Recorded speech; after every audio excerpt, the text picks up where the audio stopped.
If you're doing good research, but people don't remember your presentations, this video will show you how to become the kind of speaker people talk about afterwards for the right reasons. And no, you don't need charisma, performance tricks, TED-style gestures, or anxiety hacks. Those are the exact things that won't actually help you. I'm Dr. Andrew Churchill. I've spent over a decade helping PhD students, postdocs, early career researchers go from anxious, overlooked presenters to clear, confident, memorable speakers. In this video, you'll learn three things: why most presentation advice doesn't work for researchers, the secret that actually does work, and how becoming memorable changes your career trajectory. Most presentation advice fails researchers because it teaches performance before clarity. I know, because 12 years ago when I started doing this work, I made the same mistake. When I first taught the academic presentation course for graduate students at McGill, I followed the curriculum. Week 1, voice. Week 2, body language. Week 3, gestures. Week 4, slide design. I did it all with a few best practices for managing anxiety worked in. And then in the final class, I sat in the back of the room, camera set up to record the video, smiling to myself, confidence, because I knew they'd be great. But that's not what happened. Gestures looked scripted. Voices weren't connected to content. Everybody looked uncomfortable. Nothing felt natural. And the worst part, I knew it was my fault, not theirs. I knew it wasn't because they weren't good researchers, but it was my method of helping them become effective. It was wrong. When gestures don't emerge from clear content, they look forced. When voice variation is taught without a message worth varying for, it sounds theatrical. And when slide design's taught without hierarchy of ideas, the slides become decoration rather than communication. That's the mistake I had made. I had taught style before content, and content needs to come first. Performance techniques only work after you have clarity, and clarity only comes from building your content the right way. Content isn't an ingredient, it's the foundation. And that brings us to our second point. It's about managing that anxiety we all sometimes feel and developing the confidence we all desperately want. There's a secret here no one talks about.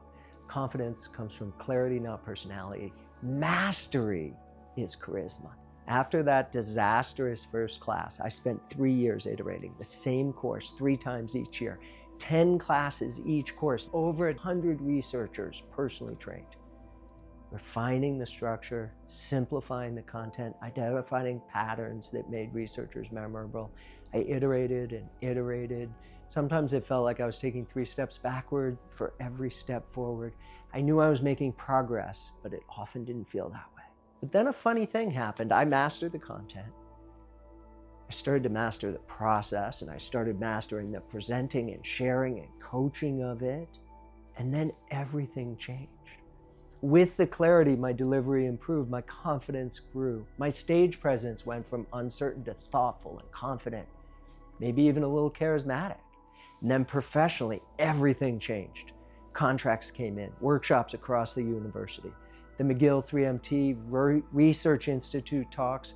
I was even working with professors for startup pitches, in the McGill Film Studio to help them be better on camera for online classes, and then work at other universities, helping them run a postdoc training program or train speakers for a networking talk competition. Most important reason this all happened was an internal shift. When I finally truly understood my own content, understood how to share that content in ways people could understand, my own anxiety dropped. When I knew people would understand me, the fear faded. And that's what I want for you. To become a memorable speaker, you don't start with performance, you start with content. Clarity about content's critical for the path to an authentic confidence. An authentic confidence is what unlocks charismatic delivery. I want this for you for one simple reason. Memorable speakers get opportunities others don't, even when their research is the same quality. Last fall, a graduate student walked into a workshop I was teaching.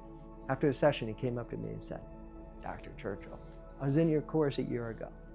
Back then, I could barely open my mouth. I skipped 2 conferences because I was too anxious to present. After I took your course, things started to change. started to understand the value of my research better and how I could effectively share it. And then last month, international conference, I can hardly believe this, I won the Best Graduate Student Presentation Award. He said he came back simply to thank me, and because he knew if he returned, he'd learn even more. That win changed the opportunities he saw for himself. New collaborations, new confidence, new direction. And he's not the only one. Another student shared his story on stage at McGill, then got invited to a TEDx, now runs his own branding company.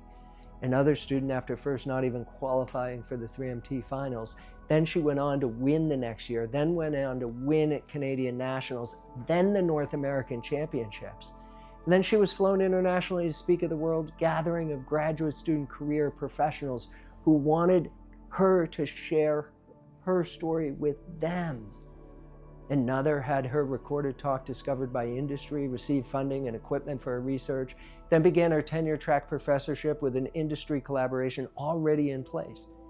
And another I just saw last week when she was judging an event she had once won. She reminded me how her winning talk had resulted in her getting her current industry job that's now preparing for a Series A fundraising. These things don't just happen by accident. They happen because each of these people developed the clarity about how to share their research and their story in ways that audiences could understand and would remember. And when you become a memorable speaker, doors open. Collaborations, grants, job opportunities, visibility. And that's why step one is understanding the foundation to what makes a speaker memorable and what doesn't. Content is that key that unlocks everything else. So remember, before you can focus on gestures or voice or presence, before you can learn to develop more effective slides, before anxiety management practices will actually be able to help you manage your anxiety, remember you need to master your content.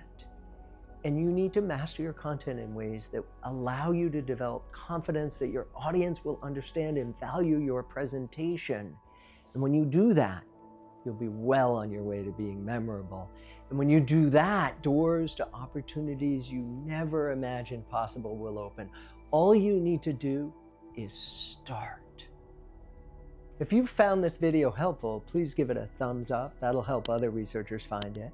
And if you want to take the next step toward becoming a clear, confident, memorable speaker, subscribe to the channel here, Present Better. There's also a link to my upcoming digital course designed specifically for researchers who want to move from anxious and overlooked to confident and unforgettable. Thanks for watching. P.S. That story about an in-class presentation to TEDx to Founder, you'll find a video of Jason telling his own story on that same course page. Go take a look and be inspired by what's possible.